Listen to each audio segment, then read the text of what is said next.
welcome to my YouTube channel. Let's continue part 3 of my USA journey. అనుకున్నట్టే కన్సల్టెన్సీకి వెళ్ళాము, కానీ మాకు process was okay, like which was expected, but one thing was unexpected, budget. It was totally out of our budget. August ఇంటేక్కి వెళ్ళాలని అనుకుంటే మటుకు ముందు అన్ని కాలేజెస్కి అప్లికేషన్స్ సెండ్ చేసేసుకోండి. అప్లికేషన్స్ సెండ్ అయిన తర్వాత మనము ఎగ్జామ్స్ రాసి స్కోర్స్ వాళ్ళకి సెండ్ చేయొచ్చు. ఈలోపు వాళ్ళు ప్రాసెస్ కంటిన్యూ చేసి మనకి I-20 మటుకు రిజల్ట్స్ పంపించిన తర్వాత ఇస్తారు. ప్రాబ్లం ఏం లేదు. ఆగస్ట్లో వెళ్ళాలి అంటే ఎక్కువ టైం లేదు. నేను మా ఫ్యామిలీ వెడ్డింగ్కి కంపల్సరీగా వెళ్ళాలి.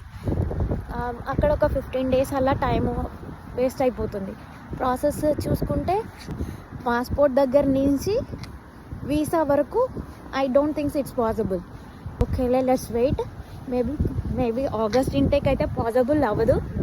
Let's see for January intake. ఎలాగో ఊరు వెళ్తున్నాం కదా, వెళ్ళినప్పుడు ఆ ప్లాన్స్ ఏవైతే ఉన్నాయో ఆ ప్లాన్స్ అన్ని సార్ చెప్తే వాళ్ళు కూడా వాళ్ళ సైడ్ నుంచి వాళ్ళ వర్షన్ ఏముందో వాళ్ళు కూడా చెప్తారు కదా అని ఓకే అని వాళ్ళకు కూడా చెప్పాము.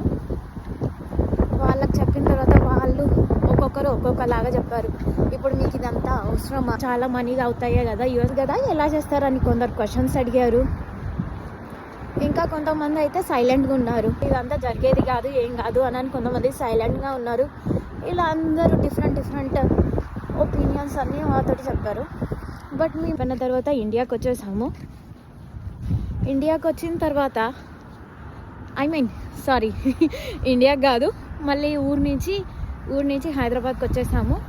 ట్రై చేయడంలో తప్పు లేదు. జిఆర్ఈ రాసిన తర్వాత వస్తుందా రాదా అనేది అది సెకండరీ. అది ఒకటే నాకు నా ఫస్ట్ స్టెప్ ఒకటే కనిపించింది. దాని తర్వాత ఫ్యూచర్ అని is the major concern for everything. But first step అయితే ఫినిష్ చేద్దాము. ఫస్ట్ స్టెప్ తర్వాత లోన్ ఆప్షన్ ఏమన్నా ఉంటే చూద్దాము అని మీకు అందరితోటి ఫస్ట్ వీడియోలో షేర్ చేసుకున్నాను కదా. నేను మా ఫ్రెండ్ యూఎస్కి వెళ్ళాలని అనుకుంటున్నామని గెస్ట్ చేయగలుగుతారా? అనుకున్నట్టు యాజ్ పర్ ద ప్లాన్స్ అన్నీ జరిగాయి. నేను నా ఫ్రెండ్ యూఎస్కి ఇద్దరం కలిసే వచ్చాము. మేమిద్దరం ఒకే రూమ్లో ఉన్నాము, ఒకే యూనివర్సిటీలో జాయిన్ అయ్యాము అని మీలో ఎంతమందికి అనిపిస్తే నాకు 1 అని అనిపించిన వాళ్ళు 2 అని కమెంట్ చేసి చెప్పండి. Thanks for watching. Please like and subscribe to my channel. ఇలా మాట్లాడుతున్నాను అనేది ఒకసారి చూపిస్తాను, మీరే చూడండి.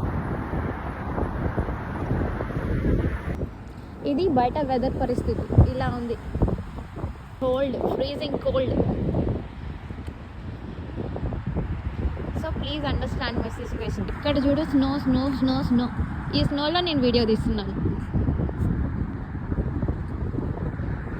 అందుకని వీడియోలో ఎక్కువ మాట్లాడలేక స్టాప్ అవుతున్నాను.